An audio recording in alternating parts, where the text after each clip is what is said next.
What's up, guys? Welcome to another episode of Get Real Bass Fishing. This is another nighttime video, so there's really not much that we can do out on the water as far as talking to a camera.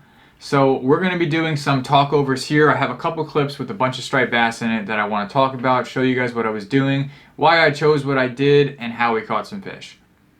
Let's go.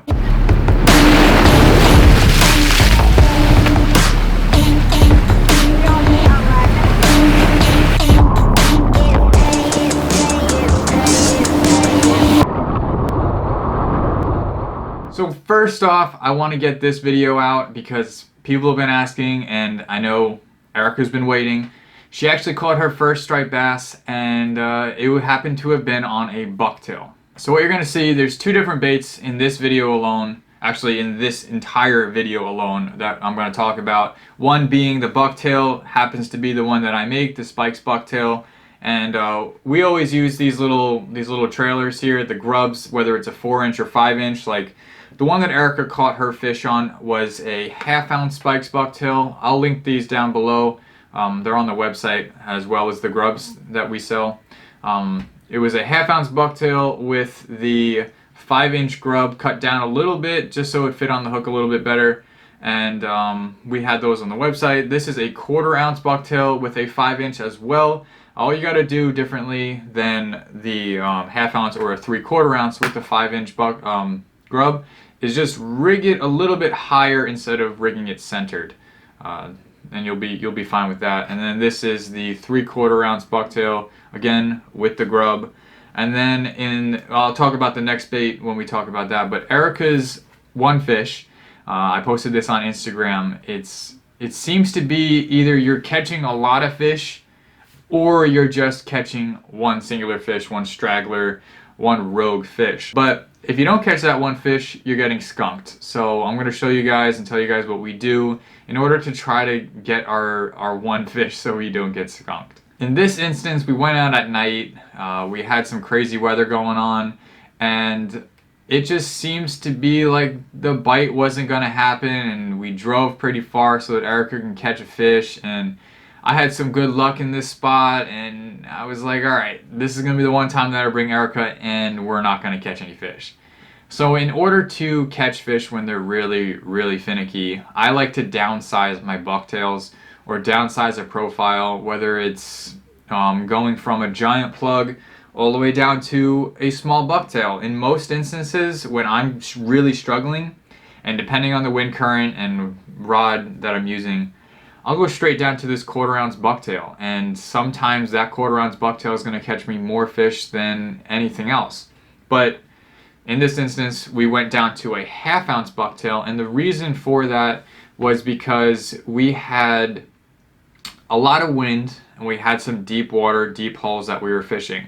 Now, when it comes to more finesse profiles like this 1/2 ounce, as opposed to, let me grab here. So we have a 1.5 ounce bucktail.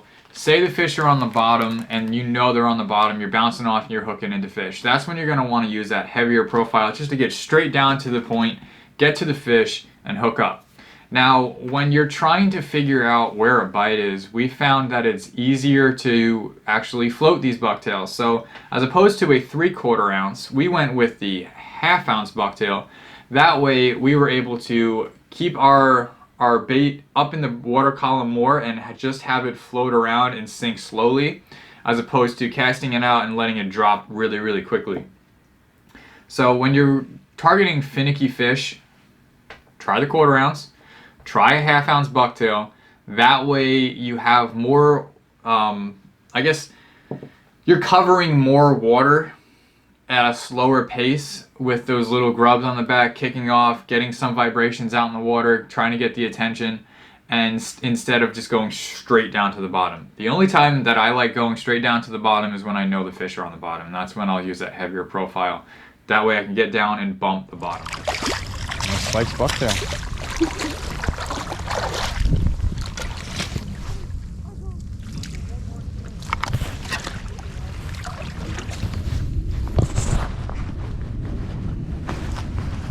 Put it against the rod, see how long it is.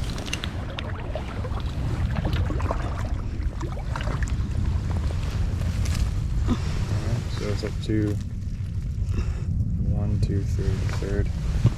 Start with third. Cool. First one of the year. So happy. Just me. What? Just me. I don't want to get too far in the water with the light.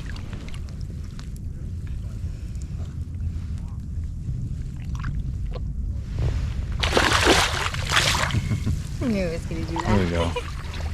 Good job. Awesome. We can go home now. So in this second clip, I was going out with my buddy Keith and we went out fishing. It was super, super clear, really, really warm over by where we live. And then we went down to the water and all of a sudden on our way down, it got foggy and foggy and foggier and even foggier. And by the time we made it down to the water, put our waders on, walked out, started taking some casts, I couldn't even see where my lure was landing. I couldn't see 15 feet to my left or right, and it was super, super, super foggy. There's two different types of reactions that when I'm bass fishing, I seem to be walking into. One is a insane fast, you can't jerk the plug fast enough to get a reaction strike. They're just always going after it no matter what happens. They see it, it lands, you're going after that bait. And then there's an instance when you're using something like this. This is the second bait that I want to talk about today. And this has been performing so well for me in the last couple of weeks. This is a Joe Bag 6-inch swarter in yellow. I don't know if it's because the weak fish are in or what the case is, but the yellow has been producing really, really well. The last couple of years, the blurple's been doing more for me. But this year, of course, because I stocked up on them for this year. But this year, the yellow swarters have been performing really, really well. Whether it's getting the bait down, giving it a real quick twitch, getting it down to the bottom and then just slow rolling it and giving a couple twitches. When this thing goes down in the water and you twitch it, I'm going to show you two different techniques with this. When you twitch it, it goes crazy. It goes boom, boom, boom, boom, boom. Just like that when you give it some twitches. It's a crazy reaction. But when you dig it down, it does a whole wiggle and then you go down and then you're swimming it and it's just going like this at a normal pace. But what I found to be really, really good for finicky fish, this is a video all about catching that one fish, is when you cast it out, that's it. Let it sit, reel up your slack, and then just swim it on the top. And that's all it's doing. Sometimes you're swimming it even slower, where it's kind of just like a stick, and then all of a sudden give it a twitch, and it'll just go like that real quick, pause it, and then just start reeling again really, really slowly. And this fish and the next fish after this were both doing that. I caught both of the stripers on this bait, slow rolling it super, super slow. Sometimes it's so annoying how slow you have to go, and it's crazy how the bass can actually depict this as a bait as opposed to just a random reed or a stick or something like that, and they'll go after it. And when times are really slow and you're going home with a skunk, that's what I like to do. I either like to throw out the bucktail or a light swim bait or something like this, a Joe Bag swarter, and just slow roll it. Just like that, so it's coming in slowly like that. That's a stripe. Feels like a stripe. No, it might be a bluefish, dude. Really? It might be a blue. Shoot. Did you see where he hit? How close? Where those splashes were. Jeez. Is it a stripe? Nice. Oh my gosh. That's awesome. Thanks. Whew. Nice fish, dude. Nice fish, dude. On the yellow. All right, I'm out here with my buddy Keith. We're catching fish. Hopefully we catch some more. The sun just went down, kind of like what I just called, was once that sun goes down, we're gonna catch fish. But we're gonna measure him against the St. Croix and see how long he is when we get home. But that's a nice thick fish. Beautiful fish. Great way to start the night. Definitely. All right, let's go put him against the rod. He's got the wiggles. There he is. He's got the wiggles.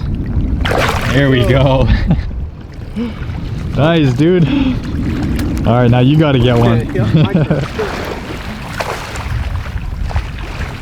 That was awesome. We were just chatting up a storm, and then all of a sudden we hook into a fish, and the line starts zipping. Dang. That's crazy. Yeah, he was splashing like crazy. I didn't even have the GoPro running. All right, let's go catch more.